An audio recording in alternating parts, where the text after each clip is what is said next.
Hello and welcome back to the Application Insider channel. I'm so glad that you are here today to watch this latest student interview. Today I am talking with Emily Schumaker. She applied in the spring 2021 match and she matched to her #1 program choice, which is awesome. I'm really excited that Emily was willing to share her application experience because she has a lot of elements in her situation that I know many other students can relate to. And hearing from someone who successfully went through a match and got into her first choice program can be really helpful for people who are hoping to do the same. So a few things that are part of Emily's situation and that she is going to be sharing about in this episode. Emily actually took a gap year and then some between finishing her DPD program and applying to dietetic internships. Now, I know this type of situation is a reality for many people for a whole variety of reasons. Emily has a really great perspective on how she used that time wisely to make sure that when she submitted her application, she proved that she was just as worthy as someone who is still in their DPD program. She also had some concerns about GPA and wanted to make sure that she knew how to create an application that would not be overshadowed just with the numbers, but that she could show she had a lot to offer and would shine as a dietetic intern and future dietitian. So we are chatting about how she made that happen, resources she used, and information she got to make sure that she could create an application that would stand out and show her off in all the right ways. She's got obviously so much else to share because this is one complex application and she is sharing tips and insights throughout this episode. So let's go hear what Emily has to say. All right, I am so excited to welcome Emily Schumaker to the Application Insider podcast and YouTube channel. Welcome, Emily. I'm excited to have you here. Hi, Nicole. Thank you. I'm so happy to be here. So excited. Awesome. All right. Well, let's just start with a brief introduction, who you are, where you're from, anything like that that you'd like to share. Well, I am originally from Gilbertsville, Pennsylvania. That's where I grew up. I was born in Ashland, Ohio. We moved when I was super young, but I did my DPD program through Ashland University, and I graduated spring of 2019. And now I'm going on to Lane App Wellness for the dietetic internship.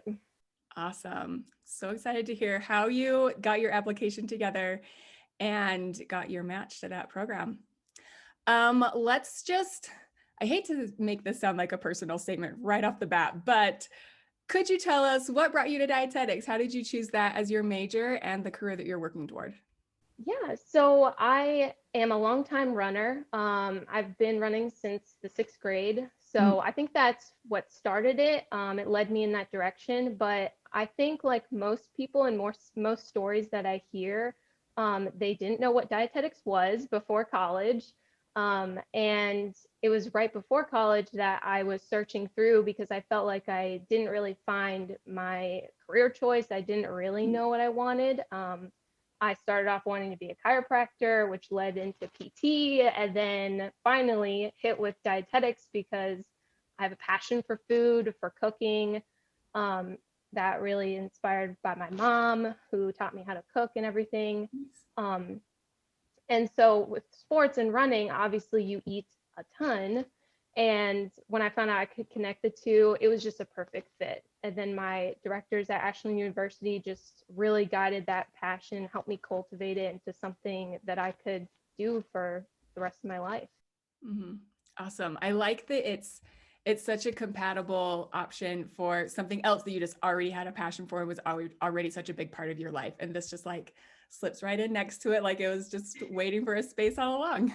Yeah, exactly. Awesome. All right. So you were just in the spring 2021 match. Let's talk a little bit about your whole application experience. First off, you mentioned that there was a little bit of a gap between finishing your DPD program and applying to your actual, like getting into the internship application stuff. Yeah. Talk about that because I feel like you did some things that you made good use of your time. Yeah. So, senior year was a tough decision time. I unfortunately had a pretty low GPA. I was a full-time athlete, which was great and looked great on applications and stuff, but my clinical experience was really there was a huge gap. And it was a tough decision to make, to decide to take the time, uh, take a step back really, and gain some more experience. I decided to go the DTR route, get my diet tech registration, and work in a small hospital. I've been working under a dietitian who has taught me so much. She's really supported my goals because she's known that I've wanted to become a dietitian. So yeah, it was a hard decision, but it was definitely for the best. Hmm. Yeah, I can see how it might feel like really slowing down at a point when it feels like you really should be like, we're gearing up, we're getting ready to go, we're taking the next step. And then feeling instead like it feels right to slow down and take a little, I don't know if it's a scenic route, but a little detour before getting back on track. Definitely Um, a detour. And I was at a really small college. Ashland was not a big program. It was a very successful program. So fortunately, most of my classmates went on to apply to mm, internships. I think it was me and maybe one other person that decided not to. So I was definitely the odd one out. And, you feel that pressure to apply, get things going, get your life mm, together. But it was not the right path for me. mhm. I will say, as a director, I never like seeing a gap of time between a student finishing their DPD program and applying for a DI, that by itself, never a concern. Oh, So okay. I don't want students to think, if they feel that pressure, and you never want the pressure itself to make the decision for you. So I want to assure everyone who's out there thinking, gap year might be right for me. The gap year itself is not anything that people raise their eyebrows at. Mhm. The key, though, is making sure that it has a purpose and that you do something with it, whether it's experience, retaking classes, taking a DTR exam. If there's something else going on that it's just not going to be a fit for you to jump right into an internship, because I know that is a very real part of some people's situation as well.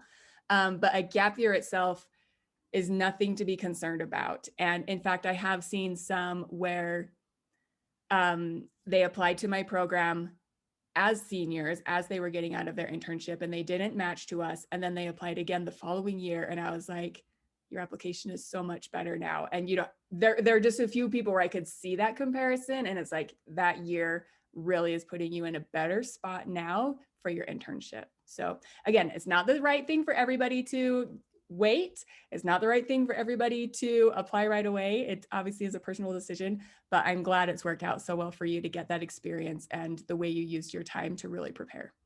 Yeah, definitely. Yeah, it's so great to hear you say that. And I think along the way, now that you do say that, I had found when talking to directors, they actually kind of appreciated that. And I think they did kind of let me know like that's okay. And you've done some great things with your time, and that's the whole point. Mm-hmm. Awesome. I'm glad. I'm glad I'm not the only director that's saying that it's something that Yeah. everyone's noticing. All right. When it came to getting started with your application, how did you go about deciding where to apply, what programs you wanted to look into more, and deciding just how many applications to send out? So fortunately, I decided my senior year to kind of play it as, oh, well, I should just pretend I'm applying, get all the Hmm. resources that my directors are giving me to all of the students, and just save it. Nice. So I had like an updated list of all the programs, and I really sift through. The first like biggest decision was on-site versus distance. Mm-hmm. Um, that's a huge decision for everyone, whether or not to move. And I really went back and forth with that.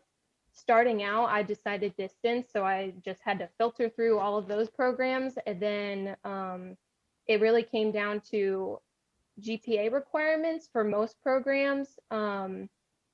We can get to that later, but some programs can like let you know, well, what do we value more as an Mm-hmm. for an intern? What are they really looking for?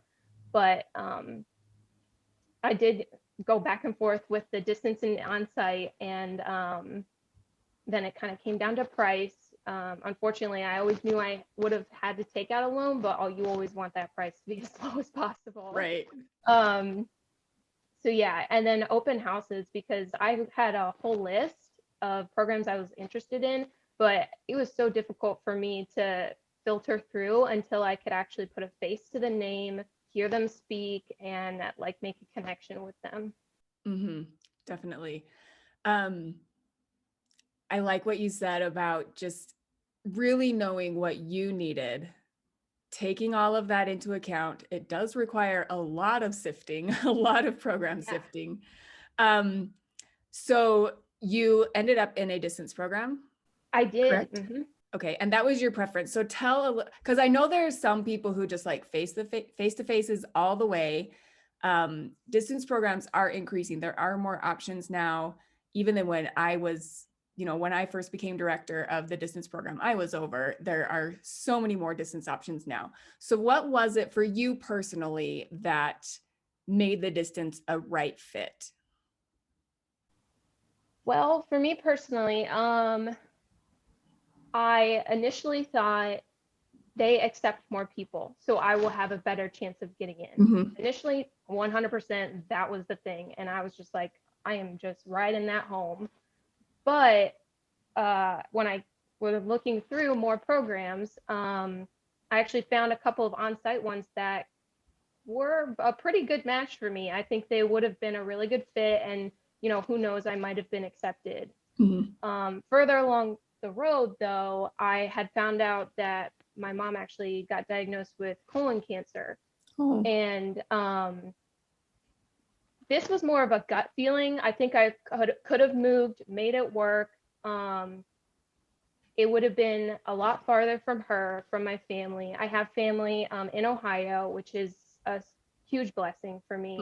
So that became a gut feeling. Once I found that out, I only had one on-site one actually that was on my list of programs when I was coming down to listing them and ranking them. Mm-hmm. And almost the last minute, I took it off. I was just like, Really? I didn't even send the payment yet for the application fee, and I was like, I could just feel it. I was just like, this isn't right, and I need to be distant so I can be closer to family and closer to my mom as well. Mm-hmm. That gut feeling becomes, it's hard to describe it, and it's hard to be Yeah, like on this whole list of black and white items of like tuition, location, emphasis, and things like that. It's like, and then you throw in your gut, which only you can decipher or feel or even determine. But it is a big part of yeah. making this decision, whether it's something that comes up like you, where it's like, do I submit this application or not? I know it can also come up when people are in, attending open houses and getting a feel for what the program is like. And, the gut instinct can come in really important there as well. Oh, definitely. Yeah. Yeah. All right. So looking at your application, and since you've kind of already mentioned some GPA concerns, is that, let me just ask the question this way. Did you have application concerns along with that or other than that? And how did you just kind of address those so you could still make your application stand out, even if there are things you had to clarify? Yeah. So GPA was a really big one for me. Overall, GPA was pretty low. My science one was like a little bit better and it was a little bit higher. So that honestly was like a huge blow to my confidence. Mhm. And even though I had, took a gap year and a half and took some time to get some clinical experience, like real world, where I learned so much, Definitely. I was still like feeling I just don't know if I'm a good candidate anymore. Like, will people really want me? I'm passionate about it, but does that shine through? Or, um, I did so much in college with dietetics, but yeah, it's so funny when you come out of it and you're separated from school and stuff, you really tend to doubt yourself because you're not surrounded with that environment. Mhm. So confidence was a huge concern, even though when I look back and look at my application as a whole, I'm like, yeah, why wouldn't I be a good candidate? Like, I should have had more confidence when I didn't. So, Mhm. You did mention getting information about how programs weigh different parts of the application, and you use that to kind of help you decide where to apply given your GPA concerns. So how did you get that information? Is that questions that came up in virtual open houses, or did you have other resources you could kind of use that in your planning? yeah, so initially, it was a resource from Ashland University, actually. Hmm. They kind of had this, PDF format that said, what they really rank, whether it was the personal statement, references, or GPA. Um, that that gave you like the insight, the step in, Hmm. but you really had to go to open houses and talk to directors and stuff to really get a good idea, and just come out there and ask, and put yourself out there so that you can Hmm. get a clear vision of what they're like. Hmm. And starting those conversations is so important, even Yeah. though it can be really scary. Yeah. Yeah, exactly. I know. Yeah. And thankfully, Ashland really drove that hard into, professionalism and making sure put yourself out there, ask questions, and, attend open houses even if you're not really interested in the program. Mhm. So, directors are really busy people and intimidating, but they're also human, and they do want to see us succeed at the end of the day. Mhm.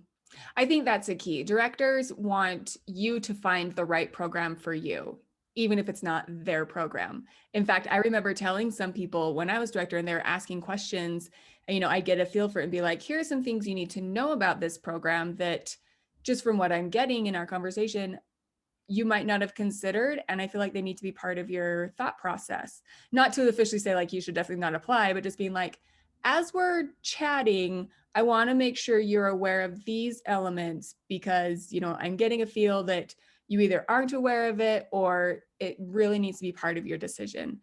And an important part of that, of course, is getting the information you need. So whether that's I need to know exactly, location is important to me, so I really need to be keyed in on what these programs' locations are, or I've got these concerns and I need to know what does that mean for my application if I'm sending it to this program. And hopefully directors are willing to sit down and have that conversation or sit down, phone, email, Zoom, whatever. Yeah, But that yeah. they are willing to share that information so that the student can make an informed decision. Yeah, and I can tell you from the intern perspective, that's really amazing and time saving. Mhm. There were so many programs. There were not so many, but quite a few programs where I thought, they're perfect, like they're the right fit for me, and I come to find that they only cared about my clinical experience when I Mhm. brought a lot more to the table, and I was not really like I knew clinical was not my lifelong journey. Mhm. Yeah. So All of those are such important elements to keep in mind. yeah. All right. When you actually got started on your application, diving into things, checking things off the list, did you have any type of method, technique, or approach that worked well for you to get everything done? Oh yeah, definitely. I love using a whiteboard, just a dry erase marker, and I planned out everything I would want done for the month. And then within my planner, I would break it down like by week, like what I would want to accomplish week by week. Mhm. And having people make you accountable and that you can depend on to, especially in my situation where I wasn't in school anymore, Mhm. and I was kind of on my own working full time. Um, I needed a lot of self discipline to really get it all done. Mhm. How much time like, when did you start on your application? How much time did you give yourself to get it done before the deadline? So since I was pretty certain on doing distance, I started back in October. I want to say I started looking for preceptors right off the bat. That was definitely the first thing I did. Yeah. Um, yeah, sorry. That's a good place to start if you know you're doing distance, because that is one that can take a lot of time and requires a lot of discipline. Yes, yes. And I would even suggest starting earlier than what I did. All right. Finding preceptors is a huge deal. What did you do to make that happen? Because that is the number one question I think any student has if they're considering a distance program. Yes, even though I had firmly decided on distance, I was very intimidated by the process. I was like, I hate putting myself out there. I don't want to call random people and be like, please, like, be a preceptor and like teach me and mentor me. So that was very intimidating. But And not only that, but all the stories you hear from other interns, like, oh, start so early, it's gonna take forever to find your clinical one. And my clinical one was honestly the easiest one to find. Oh, really? And it was actually my first one to find. Wow. So I was truly blessed because, you have certain resources like the eatright.org, the Academy resources, finding the preceptors, which was super helpful. I pretty much reached out to anyone and everyone that was related to sports or community. Um, but it's all about connections. Mm. I'm sure people hear that a lot, but you really need to hear that again and again until it clicks, because that is how I found my clinical and my food service, was through just a friend's mom who was working in a hospital actually 30 minutes away from here. So Wow. that was, yeah, a huge breakthrough. Yeah. I mean, it really all does come down. This is something that just like a job search or something comes down to networking. Yeah. And you have to kind of be willing to tell a lot of people what you're working on and like let them be in your business a little so that if they've got someone they can, team you up with, that they know you're actually looking. Yeah, I'm so happy that I did the distance because, whether or not, I got matched, but even if I didn't, I am so much more comfortable with giving my elevator speech, like telling people my strong suits, like what you bring to the table, and um, getting comfortable with my personality to be able to show it a little bit more to people in a more productive way. Yeah, awesome. Well, that's going to come in really handy when you're done with your internship Yeah. and need to keep using those connections to make progress in your career. That's awesome. Yes, everyone needs to practice that. All right. So, working on your application, I know you came to like a couple of my webinars. Yeah. Um, but what else did you use from Application Insider or other sources just to get the help you needed to break it all down and make it happen? Yeah, I do want to say, if someone out there is doing the application alone for some reason, don't. Please reach out to anyone to help and ask for help.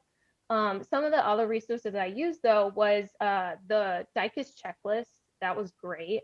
Nice. That really kept me organized. And then yeah, the live editing bonanza thing that you had. You Uh-huh. edited my personal statement and my resume. Okay, you sent some submissions. I didn't keep names attached to any of those submissions, so I was just like, Yeah, awesome. So yeah, you got both of them. That's a twofer. That's great.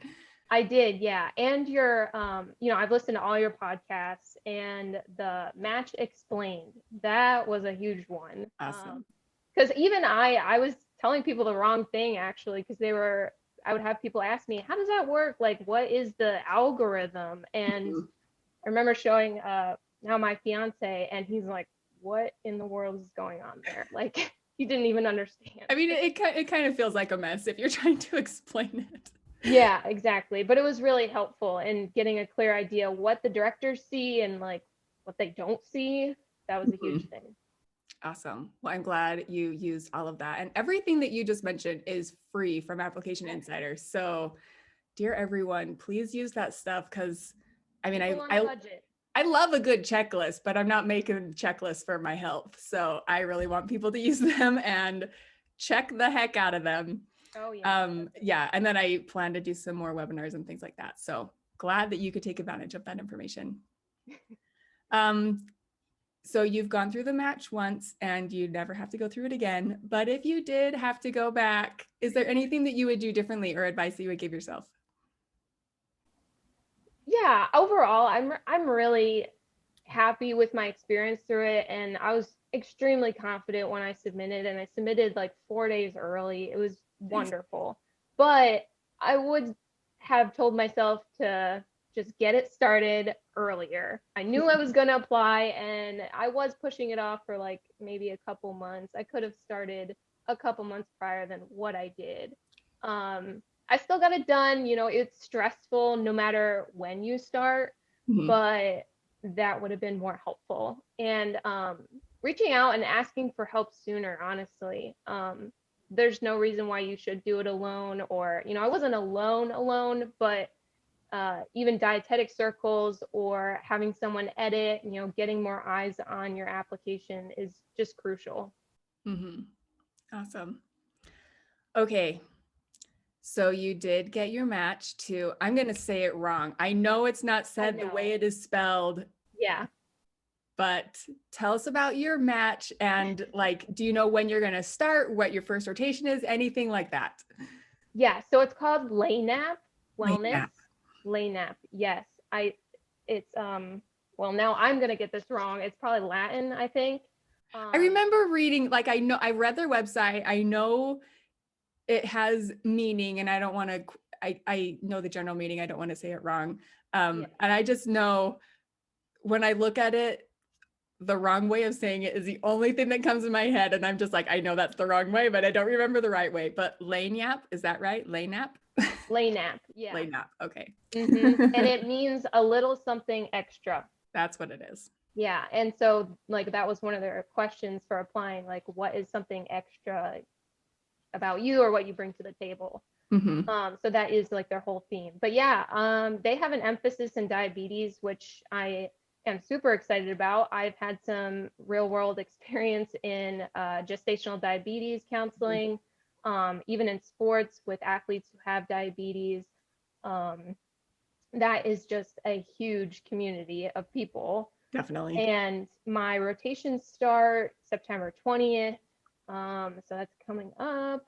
Yeah. And the first one is food service, and then I'll go into MNT. So awesome. Yeah. So do you have an interest in continuing with diabetes into your career? Or I'm assuming with the running and stuff that you do, maybe sports nutrition is also a potential area you want to get into? Yeah. So, sports really got me introduced to nutrition. And it was so easy to apply to my own life. I definitely want to become a diabetes educator. I've really enjoyed teaching people about diabetes just in the inpatient and outpatient settings. And my goals are still in sports nutrition, I will say, and getting that CSSD after I become a dietitian. But honestly, right now, I have also started this passion for women's health and prenatal pregnancy and postpartum, and what I believe is a huge gap between what's recommended and what is optimal for women in that stage of life. So I don't know. It could be a mix of both, or pick one and just specialize in one thing. But I think diabetes could be applied to both areas, so it'll definitely be useful. Mm-hmm. Yeah. Well, you definitely have time to dip into all the rotations, see what it's all like. Yes. You can finalize later, and then you can even change again after that. So there's space for it all. Yeah, exactly. Okay, well, one thing I like to do with every episode from Application Insider is to give listeners or viewers an action item or something they can do today for their application, their education, or their career. So is there an application, not an application item, an action item that you would suggest people could do? That's a tough one. And I feel like I have mentioned this, reaching out and asking for help, no matter who it is, someone to keep you accountable. That accountability buddy is crucial. Doing that right away, but also just putting yourself out there, listening to these podcasts, gaining those free resources because they're free and they're only going to help you really dive deep into what resources are out there, because until you do, you're just going to think that this is too overwhelming and you just can't get through it for some reason or another. And reaching out and searching through is going to really help you. I love that. I love the accountability partner. That's something that I can really relate to. I know I do better if I know someone's like that I've told them I'm working on something and they can back me up with it. So love that. And I had just had a former classmate who's 2 years younger than me, who's going to be applying next year. And she was like, what can I do? What can I do? And I'm like, I gave her some things, but I'm just like, I gave her, your resource and a couple others, because I'm like, these are what are really going to help you and keep you accountable. Yeah. Yes. Thank you for spreading the word. Oh yeah, And definitely. also just for helping the next students and not thinking, I got through it with only X, Y, and Z, so you can figure that out too, but realizing, I wish I had had this. I want the next people to have it too. So Yeah, passing it on is awesome. yeah, that's why I wanted to come on here. I mean, it's so amazing. You're giving the opportunity for students to give their testimony. And even if it's just one small thing that someone listens to, if they take it and they can just run with it. Like the first episode of Jenny, I was Mhm. almost blanking on her name, but she mentioned like the pre-RD source. And, I've already gone through the match process, but I heard her say that. I looked them up and I was like, oh my gosh, I didn't even know about this. And this is such a Great. great like organization that's like doing great things. So, Mhm. yeah. Yes. Dear everyone, word of mouth is so Oh, yeah. important to get resources out to the people who need them. Yeah. Awesome. Okay. Well, Emily, is there a place online or on social media that people can connect with you if they'd like? Yes, I actually just created a page the other day and actually did my first post today that we're airing this. Yay. But it's called Nutrition Game Strong. So Awesome. got a little bit of the sports and a little bit of, nutrition in there. Okay. Awesome. Well, I will have that in the show notes so people can reach out to you if they would like. But thank you so, so much for joining me here at Application Insider and sharing your experience. Everything that you suggested and tips you gave will be so helpful to anyone who's listening or watching. Yeah, I really hope so. Thank you again, Nicole. Thanks for having me.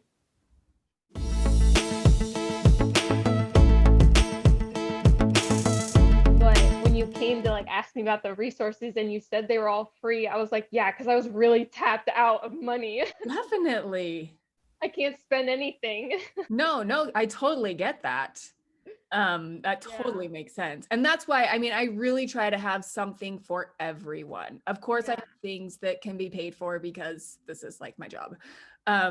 But I never want to be like, you can't give me any money. I have nothing for you. And I try to make, my free stuff really valuable. Hmm. And I know, I mean, everyone's got free stuff. It's kind of a marketing tactic as well. Yeah. Um, but yeah, so I'm glad that, everything that you listened to or used or whatever downloaded was useful. Yeah. But So, that's why I wanted to like give back because you did help me. Even though I had a coach, I had that checklist because, it helped me not to miss a single thing and just like telling people about your website and everything and your page. So oh, thank you so much. I I do. felt so weird putting out this like 4-page checklist. I'm like, this does not make it look easy or fun. But I was like, I don't know how to if it's a 1-page checklist, it doesn't have everything. And the whole point Yeah. of it is that you don't miss anything. Yeah. And I probably got that like maybe I was like 75% of the way done. So it was perfect to like get down to the fine details of like, okay, I need to go back and make sure I did not miss anything. So Uh-huh. yeah, it was Nice. useful for sure. Okay, good. That's good to hear. Because a giant thank you to Emily for sharing her application experience. I know there are many of you watching who can relate to some or many of the elements that came up in Emily's situation. They are not entirely uncommon. So please use her tips and resources if you've got anything like that in your own situation so that you can move forward working on an application that you know will stand out when you are ready to hit submit. Anything that we talked about on this episode that has a link associated with it is included in the caption. So a few things you will definitely find there. All of the free resources that Emily mentioned, including the Ultimate Dicus checklist that will help you with every single part of the application, making sure that you don't miss a thing. She also mentioned a PDF guide that her DPD program provided to her, and she used it to understand a little better how the programs she was applying to might rank different parts of the application. I believe that is called the Applicant Guide to Supervised Practice. And you can use that resource just like she did to learn a little bit more about programs and prepare you to create an application that will stand out or just get ready for a virtual open house that one of those programs is offering. That is down below. I've also included Emily's contact information and her social media. So if you would like to reach out to her, thank her for this episode, or just connect with her in any way, you can do that. And I hope that you'll use the tips and suggestions that Emily suggested to make sure that when you're putting together your own application, you've got the help you need, you've got the guidance that is available, and you are doing everything you can to be confident when you hit that submit button. And with this insider insight, your application is sure to stand out.